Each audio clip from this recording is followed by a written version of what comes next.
Yun ang sumpa. Pasama ng pasama ng pasama ng pasama ang panahon. Hanggang sa sukdulan ng kasamaan, naroon na ang paghihiganti ng Diyos. Tandaan natin, ano? Sa lupa ay pangyayaring mas masama o mabuti, pagpapala. Mas masama, sumpa, pagpapala, mabuti. Ayon sa 2 Thessalonians chapter 2, verse 3 and 4, tingnan natin, huwag kayong padadaya. Piliin mo yung pagpapala. Huwag kayong padadaya kanino man sa anumang paraan, sapagkat ito ay hindi darating. Dumarating ito eh. Maliban nang dumating mula sa pagtaliwakas at mahayag ang taong makasalanan. Ang tawag doon, suwail. Ang anak ng kapahamakan. Walang gagawin niya kundi papahamak ka. Darating yan. Maaring itong year 2000 because God is very conscious in number. No? Na sumasalangsang at nagmamataas laban sa lahat ng tinawag ng Diyos. Yan ang kaaway natin. At sinasamba. Walang ibang sambahin, si Kristo lang eh. Ano pa't siya'y maupo sa templo ng Diyos? Papasok siya sa templo ng Diyos. Upo siya roon, akala ng mga tao, siya ay Diyos. Ngunit ito'y pandaraya lamang. Mangyayari yan. Yan ang hinihintay natin. It's someone claiming himself that he is a great man. That is the man of sin. And he will have may kontrata sila ng Israel. Ang Israel ngayon, hindi pa. Nalambungan pa sila eh. Hindi pa sila Kristiyano. Although na may mga Hudyo na Kristiyano. Iba ang Israel, iba ang Hudyo. Kaya ang tawag doon may tawag sila roon eh. No. So, meron din mga Hudyo na kasama natin. Messianic Jew, ang tawag doon. Messianic Jew. Ano pa't siya'y maupo sa templo ng Diyos na siya'y nagtatanyag sa kanyang sarili na tulad ng Diyos. Magpapakita siya ng milagro. Sabi ko sa inyo, ang turo ng Diyos hindi totoo hanggat wala sa kanyang salita. At yan ang ating binabaybay. No? Sabi niya, kawawa kayo mga Kurasin. Kurasin. Ginagawa ninyo ang tradisyon ng tao, hindi ang kalooban ng Diyos. I want to be sure na ang ginagawa natin, kalooban ng Diyos. Ito, andito. Ang kalooban ng Diyos, nandito eh. Wala akong pakialam kung tradisyon man natin yan o hindi. But we do not want to follow what the Word is. Because ang mundo, kalaban ng Diyos yan. Diba? So, dito. May lalabas sa magpapaira ng hindi makadiyos na kaganapan. Hindi makadiyos na kaganapan. Alam mo yung 7 years covenante niya sa Israel, after 3.5 years, hindi siya makakatiis na mabuhay siya ng na matuwid. Baka gayahin natin yon. Ang tagal-tagal na natin, bakit ganito pa rin tayo? Hindi siya makakatiis. Then 3.5 years, sisirain niya ngayon. Kasi lalabas ang natural niyang kulay. Ang templo, may palatuntunan dyan. Babaliin niya ang palatuntunan na ibinigay ni Moses sa Israel. He is the man of sin. Okay. So, hindi makadiyos na kaganapan, yun ang sumpa. He's living under the curse. Sumpa. Ito ay ang suwail. Sabi niyan. Sa English, he is a man of perdition. Yun. Kapahamakan ang idudulot niya. Kaya, kung mahal niyo ang inyong mga mahal sa buhay, dalhin niyo sa simbahan. Dalhin niyo kay Kristo. Mamili kayo sapagkat may namumuhay na church na sumpa. Merong namumuhay na hindi. Alam mo, ang namumuhay ka na ah, hindi sumpa. Ano man ang kalagayan sa buhay mo, meron kang panatag na kalooban. Meron kang masaya. No? Masaya. Okay? Kasi mga kasama mo, puro mga pure yan eh. Walang iniisip sa iyo kundi kabutihan mo. Pero kung may kaibigan ka nang iniisip sa iyo upang ikaw ay kanyang kwartahan, upang ikaw ay kanyang ibulid sa kasamaan, upang ikaw ay kasama niya sa paggawa ng krimen, huwag niyong gayahin yan. Dahil we are now living sa pinagpalang panahon. We are facing number 6. Alam mo, every 2,000 years, nagbabago ang programa ng Diyos. Hanggang sa matapos natin ang ika-6,000 years. No, pero sabi ng Panginoon, sa inyong mga pinili ko, paiklihin kong panahon para hindi kayo madaya ng diablo sapagkat napakagaling mandaya nitong taong ito. Napakagaling. Baka sa isang upuan lang, tandala ka na niya. He has the word of, ano ba yan? Tawag doon, deception. No? May kasama ako doon, pastor, yung kaklase ko sa Bible School. Magkaibigan kami matalik. E di, nagdadaan kami sa pagsubok. Hindi siya nakasiis dahil may magaling na magsalita sa kanya. Bibigyan kita ng kotse, bibigyan kita ng bahay, bibigyan kita ng sweldo, 10,000 isang buwan. Wala ka lang gagawin kundi magturo ka sa ituturo namin. Hindi tinuturo ng Biblia. Sumama siya ron. Aba, ito na ang pagpapala. Akala niya pagpapala yon. Ano ngayon siya ngayon? Tagawalis ng kalsada ngayon. Street sweeper. Under na mayor's office yun eh. Tatrabaho siya sa mayor's office sa Cotabato. Meron siyang JO. Ano yung JO? Job order. Pero, sweeper. May job order ka nga, pero ikaw naman ang pinakamababa. Hindi naman ganun ang pangako ng Diyos eh. Ang sabi ng Diyos, hindi ka magiging buntot, ikaw ay magiging ulo. Tandaan mo yan sinabi ng Panginoon. Oh. Okay. Dito naman, mayroon siyang tagasunod ng mga tao. John 17, 12, and 14. Tiyan na. May mga tagasunod dito. Huwag tayong mapabilang doon sapagkat sa panahon ng taon na ito'y panahon ng sumpa. Tingnan natin. Samantalang ako'y sumasa kanila, ay iniingatan ko sila sa iyong pangalan. Tayo yun, iniingatan niya tayo. Yung mga ibinigay mo sa akin at sila'y binabantayan ko. At isa man sa kanila yung walang mapapahamak. If you are updated sa prophecy ng Biblia, hindi ka mapapahamak. Kundi ang mga anak ng kapahamakan. Meron palang anak ng kapahamakan. No? Upang matupad ang kasulatan. Ang kasulatan ay may sumpa at mayroong pagpapala. Huwag tayong anak ng kapahamakan. The son of perdition. Okay. Mananatili sila sa kalagayang isinumpa. Ito ay lumang nilalang. And sabi ng Panginoon, if any man be in Christ, he is a new creature. Ang sino mang na kay Kristo ay bago ng nilalang. Ito mga lumang nilalang ito eh. Ayaw nilang lumipat saan? Sa panahon ng pagpapala.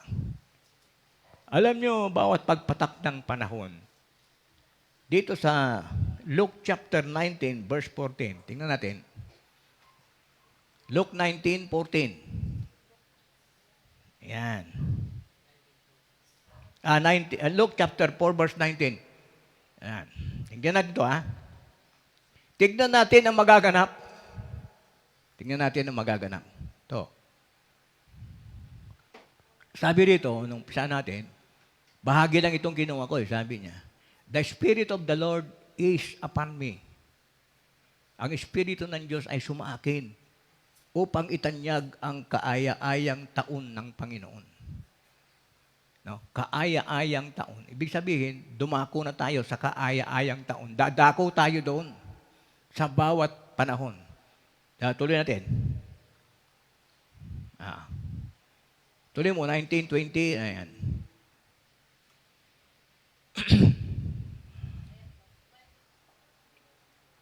Ang binalumbon niya ang aklat at isinauli sa paglilingkod at naupo at ang mga mata ng lahat ng nagsisinga sa sinagoga ay nangagpakinig sa kanya. Nangatitig sa kanya. Attention. They are paying attention to the one who is preaching Jesus Christ. Ito ay hula sa kanya. Una nangaral siya eh. Ano yung pangalan niya? Magsisimula tayo doon sa una ng mga 18, 17, ganyan. Ito ang kanyang pangalan. Ang pangaral ay para sa mahihirap. Ang pangaral ay para sa mahihirap. Wala namang problema kahit mayaman ka eh. Pero ang kalagayan mo sa mundong ito, mahirap dahil hindi ka taga rito eh. Yun ang pangangaral niya. Para sa mahihirap, para sa mga bihag. Alam mo, ang wala kay Kristo, bihag yan. Bihag yan ng sumpa. Yung man of sin. Yun. Yung taong napahamak. Nasumpa.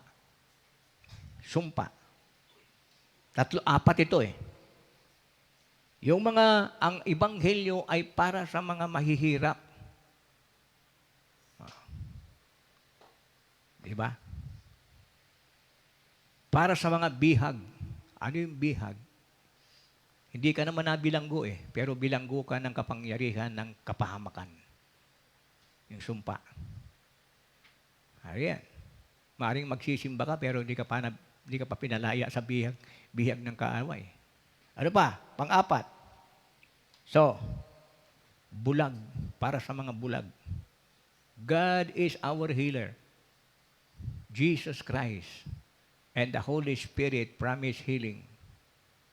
4 yung huli, palayain yung mga inaapi.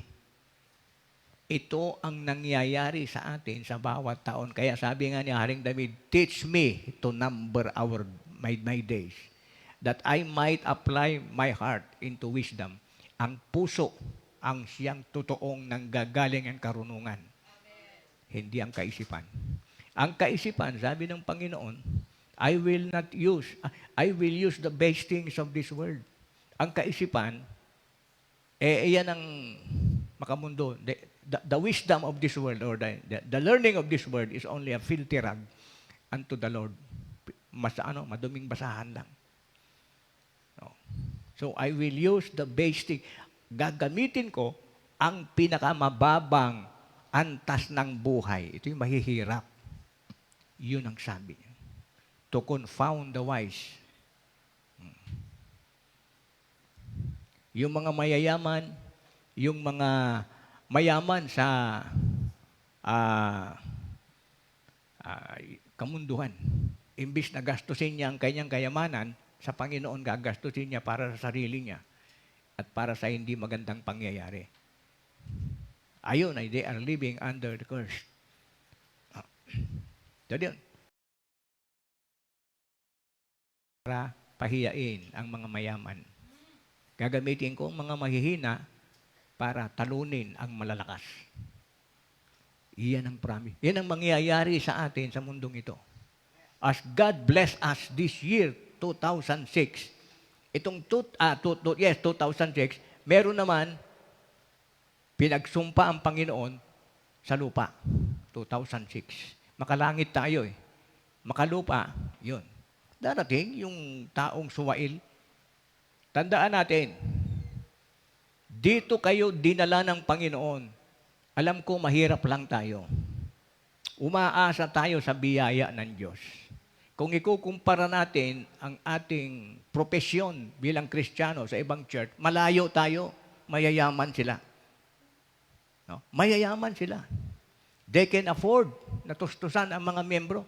Meron akong kasamang pastor na kaklase ko sa Bible School. Sabi niya, alam mo, pastor, sa amin simbahan, ang dami namin. Oh. Pagka linggo, Naku, ang dami namin. Hindi magkasya yung simbahan namin. Sabi ko, purihin ang Diyos.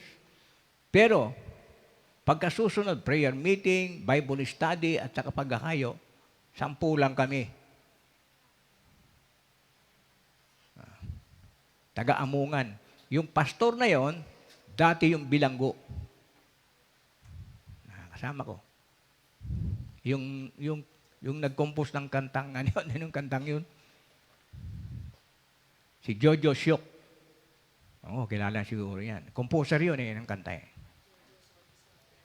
Anong kanta niya yun? Marami siyang kinakanta. Gaganda ng mga kanta niya eh. Okay. Para sa mga mahihirap, para sa mga bihag, palalayain tayo. Bakit hindi kayo maman? Bihag ka eh. Para sa mga bulag, bakit hindi ka makaintindi? Bulag ka eh.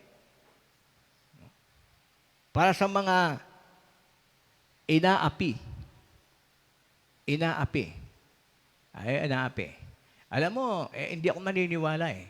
Sasabihin nila, ganito talaga ang kalagayan namin. Basta yung inaapi, pinagpapala, palalayain ka sa pagkakaapi, ikaw ang magiging ulo. Amen. I do not believe na ikaw ay underdog. You are more than a conqueror. Before, you are an ordinary man. But now, you are an extraordinary personality. Amen.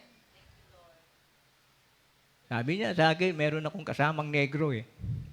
Sabi niya, Pastor, why don't you reveal yourself to the world? You are a special man. Siya naman nagsabi, hindi naman ako eh. Kasi ginagawa ko lang kalooban ng Diyos eh. You are an international man. You can communicate sa mga tao. Bisaya, makaka-communicate ako. Ganun. Sabi, you are a linguistic man. Why don't you reveal yourself into the world? Yan din ang sinabi kay Kristo eh. Ang sabi ni Kristo, my time is not yet come. Ang oras natin wala pa. Itong ginagawang ito, sa mga mahihirap, sa mga bihag, sa mga nakakakita. Ano natin? Luke chapter 4 verse, balik mo sa Luke chapter 4.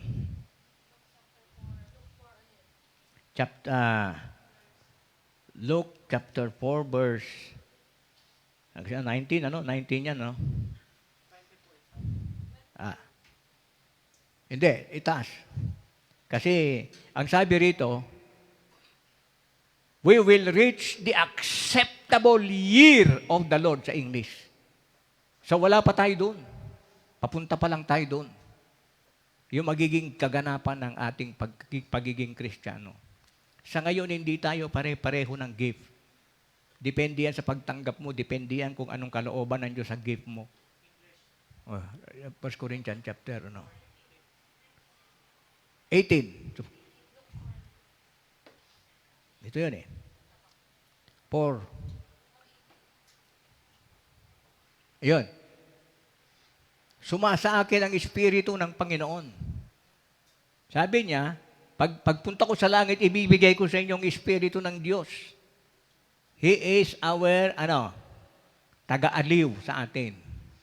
Sapagkat ako'y pinahiran niya upang ipangaral ang mabuting balita. Sa mga dukha, kanino ba ang ebanghelyo? Sa mga dukha. Kasi madaling maniwala ang dukha eh. Walang inaasahan yan eh. No? Ako'y sinugo niya upang itanyag sa mga bihag. Hindi ka makalaya sa kahirapan. Ang pagkaligtas. At sa mga bulag, ang pagkakita. Pagbihag ka, parang kang bilanggo eh. Upang bigyan ng kalayaan ang mga naaapi. Naaapi, bulag, bihag, mga maralita, mga mahihirap.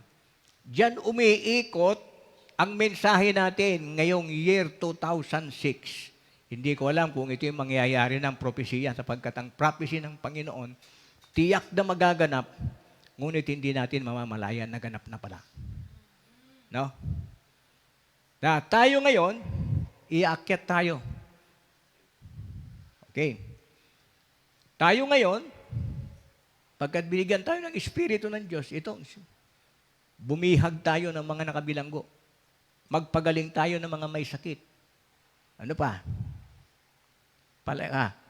Palayain natin yung mga nangapi.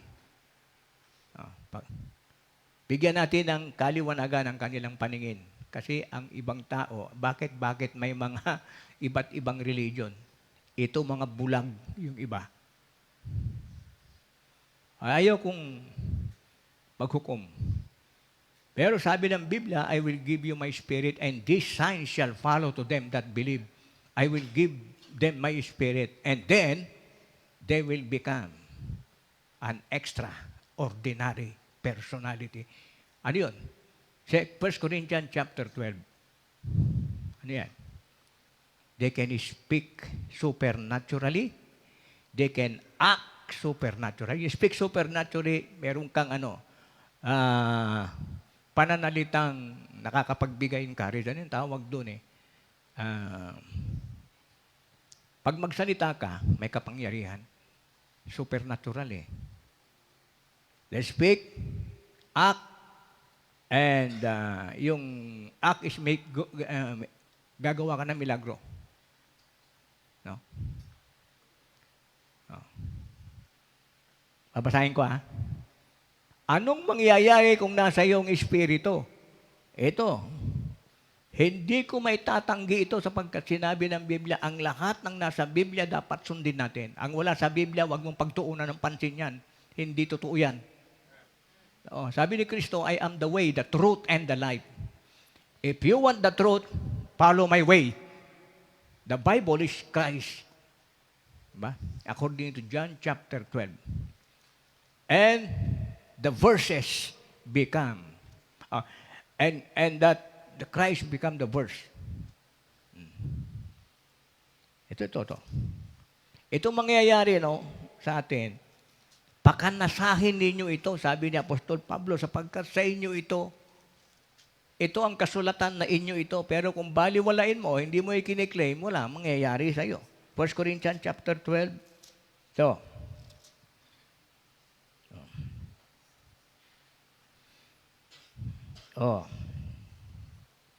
iba't iba ang gawain, ngunit iisa lamang ang Diyos na kumikilos sa mga taong gumagawa ng mga iyon. Ibang gawain. Kagaya ko, inspirational gift ako. Bakit? Nagsasalita ako. Pinaniwalaan niyo ako. Because of my gift. Ibang magsalita, kung wala siyang gift nito, hindi niyo paniniwalaan. You are only talking. You are not preaching. Okay? Para sa ikalulugod ng lahat, ikabubuti ng lahat. Yung lahat ng ito ikabubuti. Kasi pinagpala yan eh. Bawat isa'y binigyan ng patunay, nagpapakitang nasa Kanya ang Espiritu. The Spirit of the Lord is upon me. Nasa Kanya ang Espiritu. Pumapasok na tayo sa mas malalim na katuruan. Na sabi sa Hebrew, iwanan na natin yung elementarya na katuruan. But we should go on to perfection. No? Iwanan nyo na yung pangangaral ng pag-ibig, iwanan nyo na yung pagbautismo, iwanan nyo na yung mga elementary teaching na yan. Ito ang pakanasahin natin na ikaw ay maging makapangyarihan. Yan ang gusto ng Diyos. Ang ilan ay nagkakaroon ng kakayahang magsalita. Inspirational talk. Ability to speak supernaturally. Yan. Ng mensahe, ng karunungan. Ang iba naman ay pinagkalooban ng kaalaman. Marunong ka na. Bakit? Natuto ka na sa mga bagay na makalangit. Ang mga bagay na makalangit, hindi tatanggapin ng makalupa yung mga yan. Pagkaaway yan. Subalit, iisang espiritu ang nagkakalob sa atin. Ang espiritu rin iyon nagkakaroon ng iba't ibang pananampalataya sa Diyos. Ang pananampalataya natin may sukat.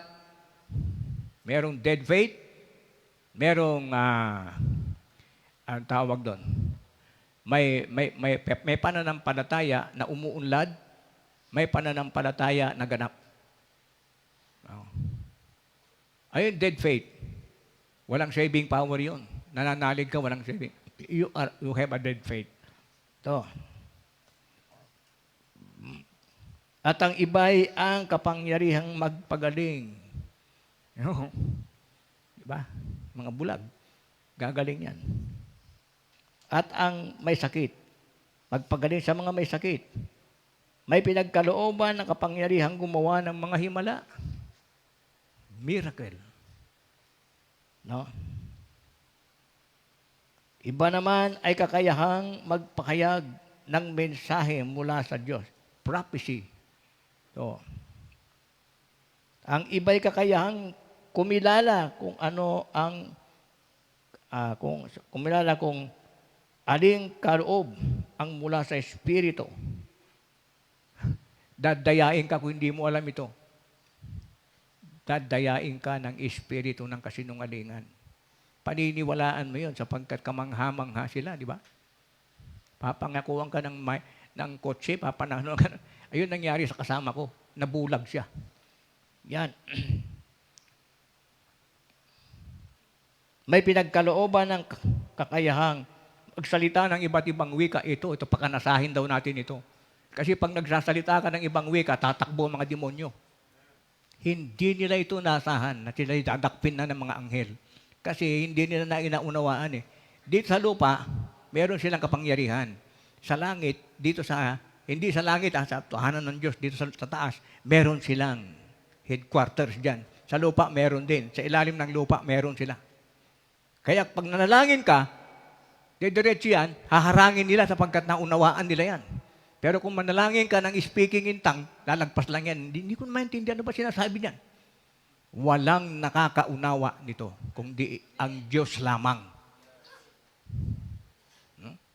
Sabi ni Pablo, pakanasahin nyo na kayo makapagsalita ng iba't ibang wika. Bakit? Password natin yan para makapasok tayo sa langit. 1 Corinthians chapter 14, verse 2, anong sabi niya? Kung ikaw nagsasalita ng ibang wika, ang Diyos lang nakakaalam niyan. Walang nakakaalam kahit sino man. Basahin ko 14. Pakamithin ninyo ang pag-ibig.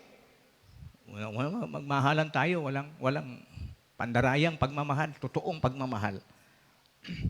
Hangarin ninyo ang kaloob ng espiritual, lalong-lalo na kayo'y makapagsalita ng mensahe mula sa Diyos. Ito pangalawa. Ang nagsasalita ng iba't ibang wika, sa Diyos nakikipag-usap at hindi sa tao, sapagkat walang makakaunawa sa Kanya, ngunit nagsasalita siya ng mga hiwaga. Hiwaga. Sa tulong ng Espiritu Santo. Kabilang dako.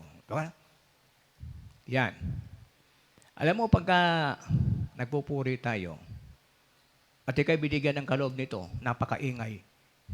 Sa buong Jerusalem, nag-ingay sila nung binigyan sila ng kaloob na ito.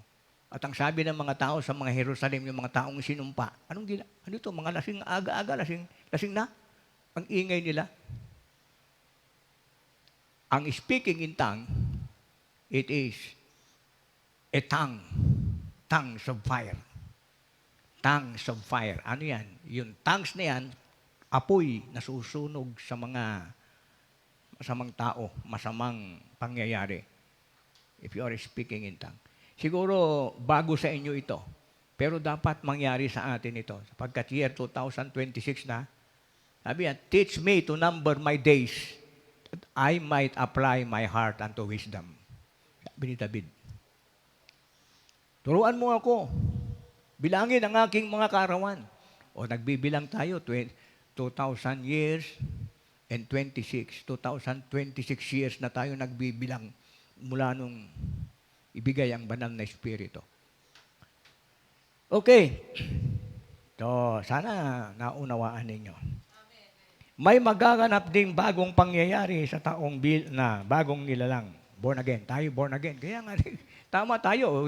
Ano ba yan? Mga ano ba yan? Mga grupo ng born again. Yung sinabi ng Biblia You must be born again. Diba? Mali ba tayo? Yung iba sabi na, born again, born again. Bahala ka. Nabubuhay ka sa sumpa. Huwag mong lalaitin ang banal na Espiritu kung anong ginagawa niya sa iba. Pagkat walang kapatawaran.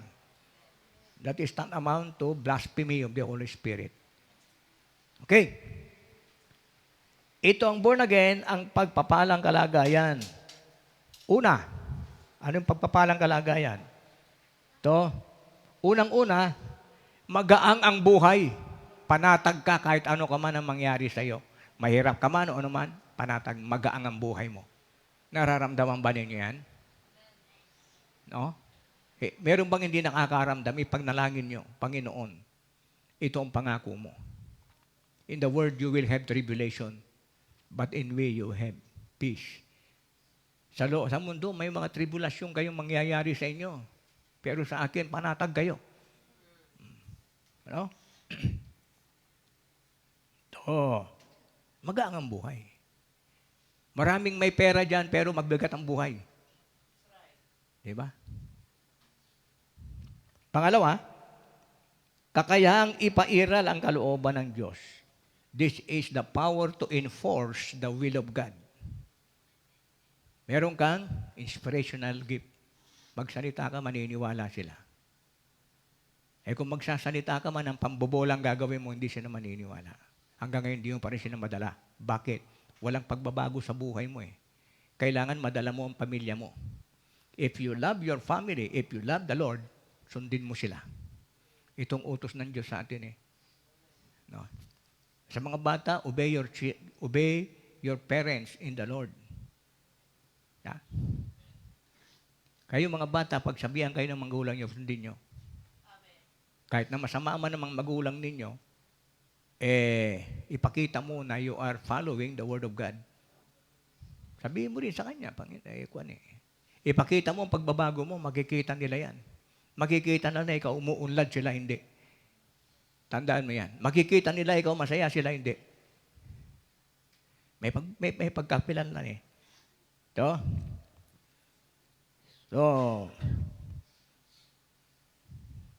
meron kang magaang na buhay, kakayahang ipairal ang you will have to enforce the will of God.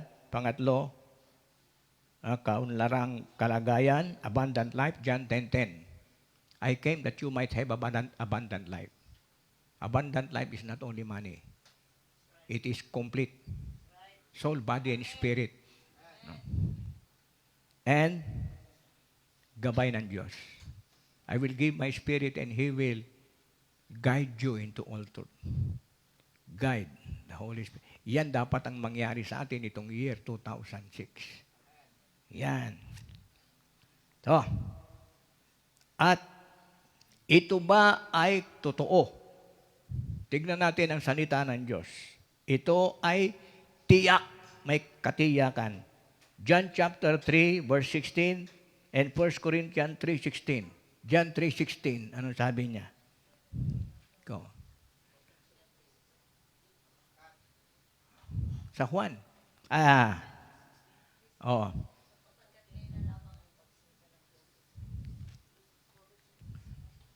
Upang sino man sa kanya yung panataya ay huwag mapahamak, kundi magkaroon ng buhay na walang hanggan. Tiyak yan, sinabi niya. Pangala sa 1 Corinthians 3:16. Anong sabi niya? Espiritu. Sapagkat, unang Korinto 3:16. Hindi ba sapagkat, hindi ba ganin yung nalalaman na kayo'y templo? Nananahan sa atin, katiyak yan. It's a matter of belief and faith that the Holy Spirit is in your life. At ang Espiritu ng Diyos ay nananahan sa inyo. Pangako yan eh. Kailangan yan. Yung mga iba na hindi nagsasaliksik, hindi nila alam yan. They are living in their own, not the leading of the Holy Spirit. Okay. Upang masunod ang plano ng Diyos sa buhay natin. Yan. Susunod. Ang plano ng Diyos ay para sa ating hinaharap. Ano yung pinaharap natin? Daniel chapter 2 verse 27, anong sabi niya ron sa hinaharap natin? Kayo ay darating sa panahon na kayo ay maghahari magpakailanman dito sa bagong daigdig. Tayo magiging politiko rito. Daniel chapter 9 verse 27. 7:27. 7. Oh. Wala. At ang kaharian at ang kapangyarihan at ang kadakilaan ng mga kaharian sa silong ng buong langit mabibigay sa bayan ng mga banal. Tayo yan. Ng kataas-taasan. Ang kanyang kaharian ay walang hanggan. Kaharian. At ang lahat ng kapangyarihan ay maglilingkod at tatalima sa atin. Sa kanya. That is our future. No? Lumalapit na tayo ngayon doon. Habang ang mundo ay sinusumpa, tayo naman ay tinataas. Ngayong year 2006, makikita natin. No? Itong revelation sa atin. 2026. 2026. Okay. Papasok tayo doon, ano? Tayo dyan, sila dito. Diba? Dito binabaha sila, doon di. Binabaha tayo ng pagpapala. Dito naman tubig. Tandaan natin, meron tayong sinusunod na salita ng Diyos na magaganap sa atin. Just continue to serve the Lord. Just continue to believe. Just continue your gift. I-employ mo sa Panginoon. No? Huwag mong pagnasahan yung gift ng iba sapagkat iba't iba ang kaloob sa atin. Huwag niyong pagnasahan ang kaloob sa akin ng mga ngaral. Hindi niyo kaya yan. Kung hindi kaloob. Kung kaloob sa inyo, mas magaling pa kayo sa akin. No? Pero kung hindi, sa akin, ang gusto ko noon, ayaw ko mangaral. Ang gusto ko lang, magsuporta. Pumasok ako sa business. Lugi. Hindi yun ang ng Panginoon. Gusto niya mangaral ako. Okay.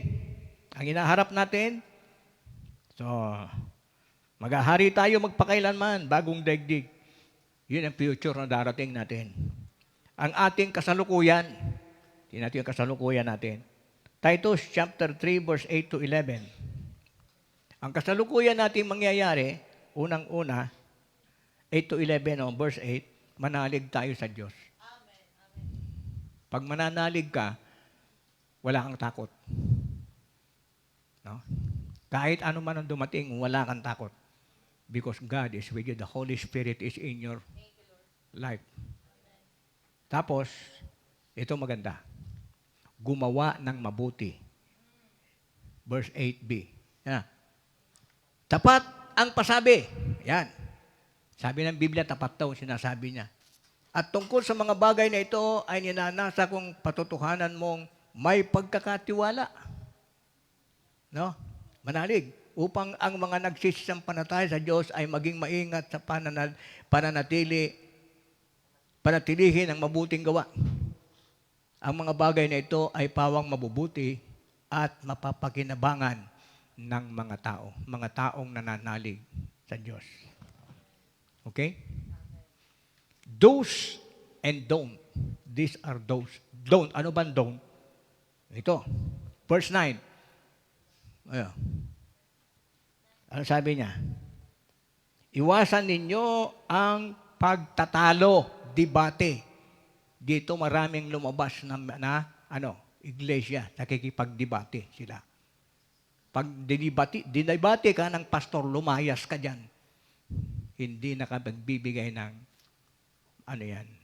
ng mabuti sa buhay mo. Nakakapaghiwalay sa Diyos yan. Ngunit ilagan, iwasan mo ang mga hangal na usapan at ang mga pagsalaysay ng mga lahi at mga pagtatalo at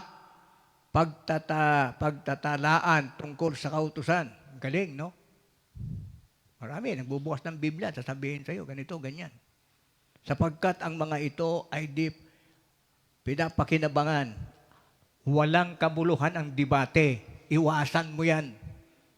Tumiyan ka kung gusto mo. Kamo, mong ipa-error sa akin yan sapagkat mayroon nagsasabi sa akin ng katotohanan.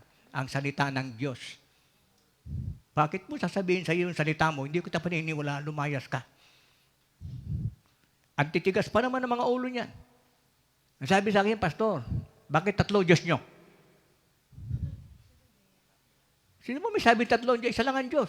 Hindi, 3 kayo. Meron kayong ama, may anak, may espiritu kayo. Nakikipag-away na. Ito ang tama, sabi niya. Tama naman na isang Diyos eh. Pero nagpakilala sa 3 persona. Okay. Sabi niya sa akin, patutunayan ko na isa lang ang Diyos. Tama naman, isa lang ang Diyos eh. O bakit hindi ka pa sumama sa akin? Sabi ko naman sa'yo, patutunayan ko na 3 Diyos namin. Sabi na, mali ka na. Pakita ko sa'yo. Isa lang ang Diyos, patutunayan ko sa'yo. Psalm 90 verse 2, there is only one God. Kaya, meron lang isang Diyos, pero pagdating ng eternidad, sa ngayon, 3 pa sila, basahin ko sa Mateo. Ito, 3 sila. Hindi. Sinabi ng Biblia, sinabi mo iba eh. Sabi niya, sige, antay mo. Pupunta ako sa leader ko. Magdebate kayo. Sabi ko, hindi na kailangan sapagkat kayo mali. Ipaglaban mo ang tama. Hindi, oo nga pala, no? Bakit sinabi ng pastor? Mali yung pastor namin. Hindi, sapagkat halaw sa Biblia, sinasabi. Marami ngayon ang gustong magipagdebate. Hindi, isa lang ang Diyos eh. Sinabi dito eh. Sinabi naman doon, 3 sila eh. Ako ay may ama. At ako ay anak niya. At ibibigay ko sa inyo ang espiritu na siya ay Diyos din. Ay, hindi mo paniniwalaan to. Sabi ko. Hindi, sinabi doon sinabi naman dito eh. Hindi ako maniniwala sa iyo. Sa kanya ako maniniwala, sa Biblia. So, teach us to number our days. Numero ng mga taon natin, darating na iisa na lang ang Diyos. Ilan ba ang Diyos? 3. Darating ang panahon, isa na lang yan. Totoo yan. Magpapasakop si Kristo sa Diyos niya. Ang Holy Spirit, sasaka sa Ama. At sabi ni Pablo, at yan, ang Diyos talagang isa na lang sa lahat. Hindi pa panahon yan. Kung isa lang ang pinaniniwalaan mo, wala ka na sa programa ng Diyos. Ang programa ng Diyos, tanggapin mo ang anak niya. Ang programa ng Diyos, tanggapin mo ang kaloob ng Espiritu. Kung ama lang, sabi ng ama, wala na ako. Ibigay ko sa lahat ng kapangyarihan, ibibigay ko sa aking anak. Ano yan? Doon ka. Sige, doon ka. Ang mga nabubuhay sa Lumang Testamento, sumpa yan. Hindi pa nabago. Iwasan ang debate. Pangalawa, iwasan mo yung lumilikha ng pagkakabahabahagi. Iwasan mo yan. Verse 9, no? Verse 9 ito. Pangatlo, iwasan mo ang masamang tao. Hindi ka bibigyan ng mabuting pangyayari sa buhay mo. Show me your friends and I will show you who you are. Sabi mong Kristiyano ka pero nandun ka sa mga taong magnanakaw, taong nagdodroga, taong mapaglasing hanggang magdamag, taong sinungaling, marami, masama ang ginagawa. So ngayon mga kaibigan, dalangin ko po na sa year 2006 na ito, ay magkaroon tayo ng pagpapalang buhay. Amen. No? 26, ha?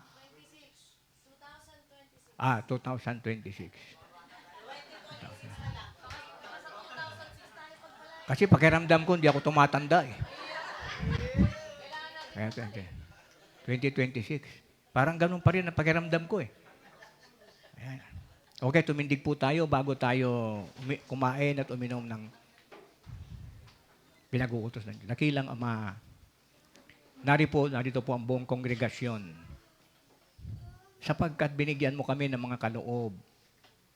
Kaloob upang tahakin namin ang buhay na may pinagpalang buhay. Hindi kami mawawala sapagkat nandito ang salita mo na ibinigay mo sa amin. Salamat po, Ama, sa pagkaunawa. Salamat po, Ama, sa pagtahak namin. Ang aming mga taon ay bibigyan mo kami ng pusong marunong. Pagpalain mo kami, Panginoon.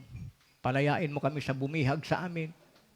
Palayain mo kami sa aming mga karamdaman Palayain mo kami sa aming pagkakabilanggo sa kasalanan.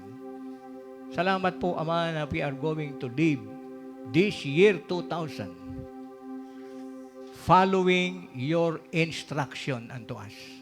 You have your word for us. And here, Lord, we are aiming na gawin namin ang iyong instruction sa amin. I pray, Lord, that you will pour out again your new spirit unto us. New anointing.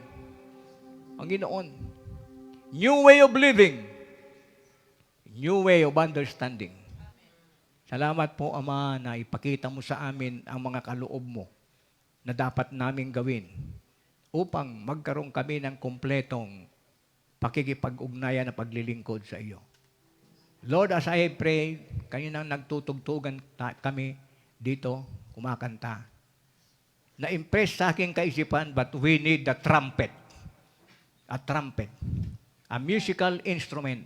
That trumpet, Lord. Ibigay mo sa amin, Panginoon.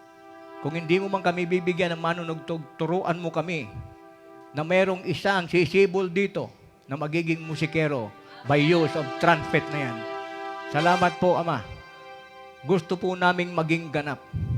Sundin namin ang sinasabi ng mga salmista na gumagamit ng instrumento upang dadalhin nila ang buong kongregasyon sa iyong piling. Sa ngalan ng aming Panginoong Yesus, Amen. Amen. Palakpakan po natin ang Panginoon.